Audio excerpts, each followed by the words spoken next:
11 horas da manhã, 6 minutos, de volta com Manhã Bandeirantes na Rádio Bandeirantes Campinas.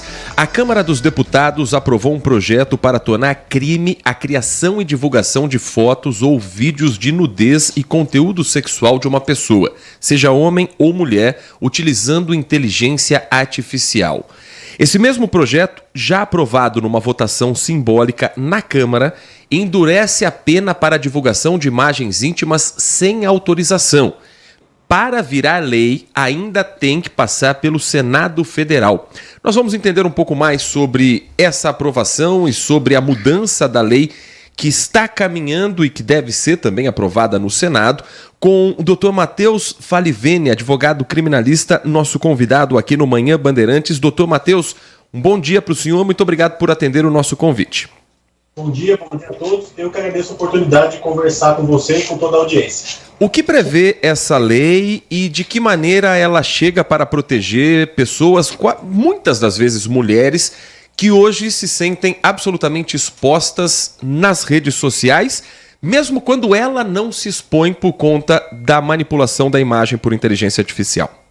Olha, esse projeto de lei ele busca punir o que é popularmente conhecido como fake nude, né, ou pornô fake, que é o quê? Que é a utilização de inteligência artificial para manipular uma imagem ou um vídeo de forma ali colocar o rosto de uma pessoa ali numa situação de nudez ou uma situação outra de exposição sexual. Então a ideia do projeto é justamente punir essa manipulação, né, essa manipulação não autorizada dessa imagem da pessoa com a finalidade de criar, por meio da inteligência artificial, um fake nude, né, um nude falso aí, que é criado pela inteligência artificial. A ideia é punir essa situação específica que atualmente ela não é punida pela nossa legislação. Pode até ser considerado um crime de difamação, mas a difamação é um crime que tem uma pena bastante baixa, então acaba que é praticamente sem punição atualmente esse tipo de conduta.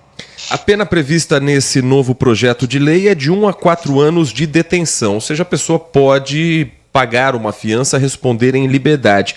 O senhor acredita que essa pena ela é proporcional ao crime? Poderia o legislador pensar numa pena maior, ou talvez isso não fizesse com que o projeto fosse aprovado? Como é que o senhor vê a pena em si desse projeto de lei?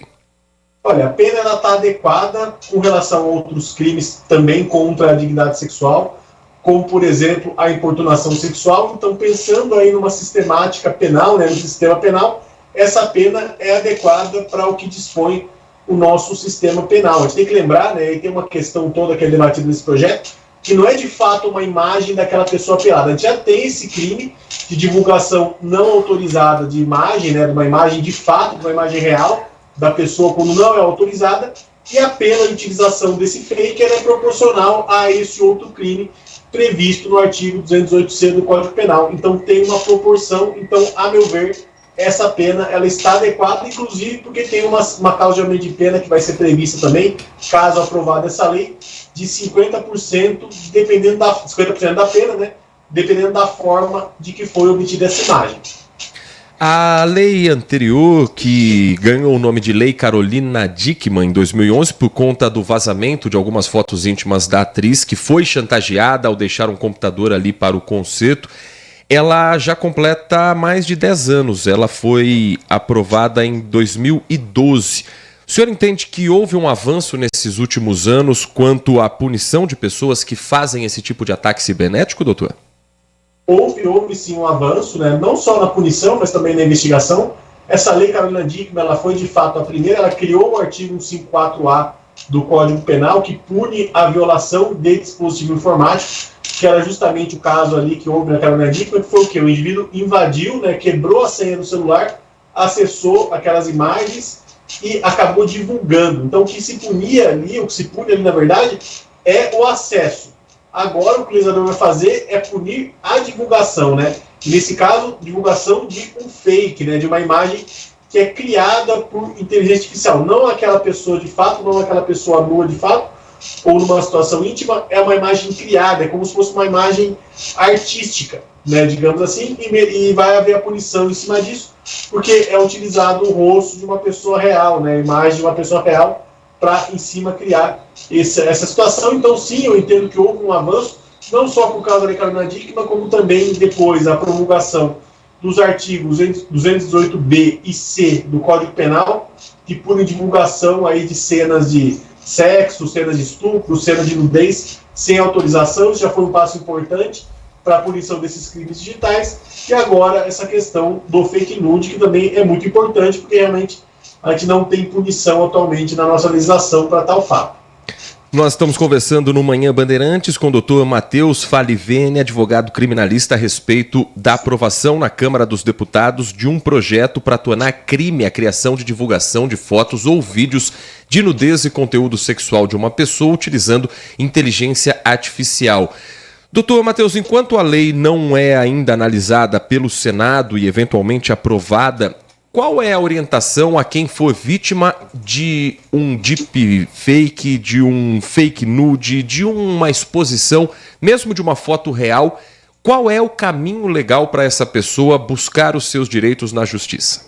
Olha, o caminho legal atualmente, e também se for aprovada a lei no futuro, é primeiro elaborar o boletim de ocorrência. Tá? O primeiro passo para uma pessoa que é vítima de um crime dessa natureza, seja uma divulgação de uma foto real, seja a divulgação de um fake nude, é elaborar primeiro o boletim de ocorrência relatando esses fatos, para que isso seja investigado pela polícia, e a polícia chegue ao autor desse crime, quem fez essa conduta, e depois também, eventualmente, procurar um advogado ou a Defensoria Pública para encaminhar, né, para entrar com as ações próprias com relação a esse fato, tanto no âmbito criminal quanto no âmbito civil. A gente tem que lembrar também que, além da questão criminal, né, a questão do crime, existe também nesses casos a responsabilidade civil.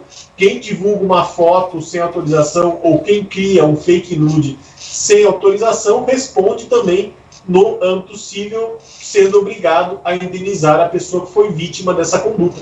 Então é muito importante, faz o BO primeiro. Hoje o BO pode ser feito de forma online, é muito simples de fazer pela internet, registra a ocorrência e depois procura um advogado ou a Defensoria Pública para dar continuidade com essa questão.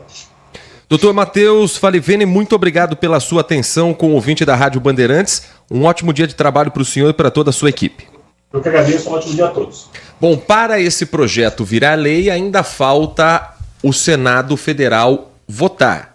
E sobre esse assunto, ainda nós vamos conversar agora com a Érica Cocai, deputada federal do PT do Distrito Federal, ela que é autora do projeto, e ela vai contar pra gente como está a tramitação, qual a expectativa para a votação no Senado Federal e também o que levou a parlamentar a redigir essa lei e ter essa ampla maioria na Câmara dos Deputados. Érica Cocai, deputada do PT do Distrito Federal, aqui no Manhã Bandeirantes. O projeto ele foi encaminhado ao Senado e nós esperamos que ele tenha a celeridade necessária. Você não pode ter esse tipo de crime acontecendo, veja, provocando muito sofrimento, muito sofrimento. As pessoas que são vítimas de um vazamento indevido, criminoso, de cenas de intimidade, ao mesmo tempo que tem as suas partes íntimas fotografadas de forma clandestina, eu diria, de forma assintosa, abusiva. Então, portanto, elas precisam de um respaldo na legislação. E o que nós esperamos é que tenhamos no Senado a celeridade necessária para que o projeto seja rapidamente aprovado. Eu diria que penso dificuldades, porque esse parecer que foi encaminhado ao Senado, ele aborda várias proposições ativas, mas ele foi construído de forma consensual. Foi uma votação unânime na Câmara, ou seja, o conjunto dos partidos, independente das suas colorações partidárias, apoiaram e aprovaram esta proposição. Penso que no Senado nós teremos o mesmo comportamento. É uma urgência que nós tenhamos o aperfeiçoamento da legislação frente a esse nível de elaboração cruel e criminosa dos atentados contra a dignidade. E, como eu disse, envolvendo todas as pessoas e não apenas as mulheres, ainda que saibamos que, via de regra, as mulheres são as maiores vítimas, não é? Nós temos, por exemplo, 75% das mulheres brasileiras que se sentem, que têm medo de vazamento. mesmo de vazamento. Ou seja, esse processo, esse temor de ter a sua intimidade exposta de forma criminosa, atinge grande parte das mulheres no país, e eu diria que 100 mil mulheres no mundo já foram vítimas desse crime, com mensagens feitas, inclusive, através de robôs. Então, nós estamos falando de alguma coisa que é real, que atinge as mulheres, que fere a pele, que fere a alma, que fere a dignidade, atinge as mulheres, mas não só as mulheres, o conjunto da população, e nós estamos respondendo com esta proposição. Tenho absoluta certeza que no Senado teremos uma tramitação muito célere para que isso seja transformado em lei o mais rapidamente possível. Essa deputada federal, Érica Cocai, do PT do Distrito Federal, autora do projeto que agora está nas mãos do Senado.